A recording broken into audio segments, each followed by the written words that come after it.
नांदेड जिल्ह्यामध्ये गोदावरीचं पात्र कोरडं पडण्याचा धोका आज मिथेला निर्माण झालेला आहे।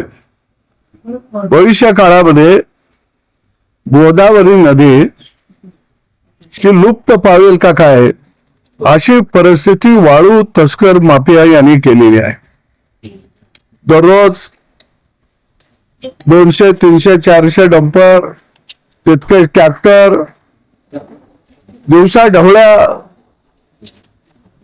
अनेक दिवस झालं त्याची मोठ्या प्रमाणामध्ये वाळूची तस्करी होत आहे, पण ना कोणावरची कारवाई होत, ना कोण त्याची दखल घेत, आणि याचा परिणाम गोदावरी पात्राच्या लगतच्या आणि काही अंतरावरच्या गावांना भविष्यामध्ये पिण्याच्या पाण्याचा मोठा तुटवडा भासू शकतो।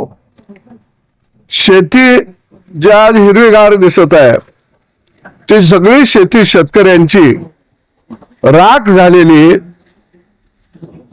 आपल्याला पाहायला मिळेल। आणि म्हणून खऱ्या अर्थानं आता गोदावरीचं हे जे वस्त्रहरण हे सगळे कौरव करायला लागलेले आहेत, यांच्या विरोधामध्ये सुजाण नागरिकांनी, शेतकऱ्यांनी, युवकांनी, सुज्ञ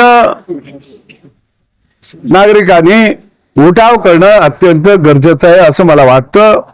हा प्रश्न विधानसभेमध्ये तर विधान परिषदेमध्ये तर नक्की उठवू आम्ही, पण गोदावरी वाचवण्यासाठी या परिसराच्या युवकांना घेऊन लवकरच गोदावरीच्या काठानं एक आत्मक्लेश यात्रा मी काढण्याचा निर्णय घेतलेला आहे। कारण तिचं वस्त्रहरण होत आहे, अशा काळामध्ये सर्व लोकप्रतिनिधी मान खाली घालून बसलेले आहेत, आणि म्हणून निश्चितपणानं गोदावरी माईचं वस्त्रहरण होता कामा नये। आणि या भागातला सुजलम सुफलम भाग बनण्याचं जे काही स्वप्न शेताभातात राबणाऱ्या शेतकरी शेतमजुरांना बघितलेलं होतं ते स्वप्न धुळीला मिळता कामा नये, आणि म्हणून आम्ही एक आत्मक्लेश यात्रा रयत क्रांती संघटनेच्या माध्यमातून काढणार आहोत। महापालिकेच्या वतीने गोदावरी नदी ड्रेनेजचं पाणी सोडलं जातं। यापूर्वी देखील प्रशासनाकडे खूपदा विनंती केली, रामदासबाईंना निधी सुद्धा दिला, पण त्या निधीचा गैरवापर काय एकंदरीत भविष्य काळामध्ये वाळू उपसानं आणि शहराचं नाल्याचं पाणी येणं गोदावरी नदी जी पवित्र म्हणून आम्ही तिला खऱ्या अर्थानं तिचं पाणी पित होतो, परंतु या पवित्र गोदावरीला गटारगंगा हे खऱ्या अर्थानं महानगरपालिका नगरपालिका सगळ्या बनवायला लागलेल्या आहेत।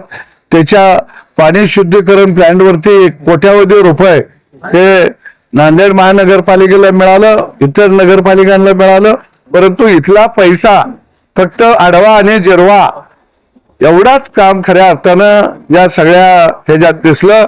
आज मी सकाळी गोदावरीच्या काठाचाही फेरफटका मारला, त्यावेळी निश्चितपणे दिसून आलं की भविष्यामध्ये जनतेला प्यायलाही पाणी मिळू शकणार नाही अशी आजची अवस्था आहे।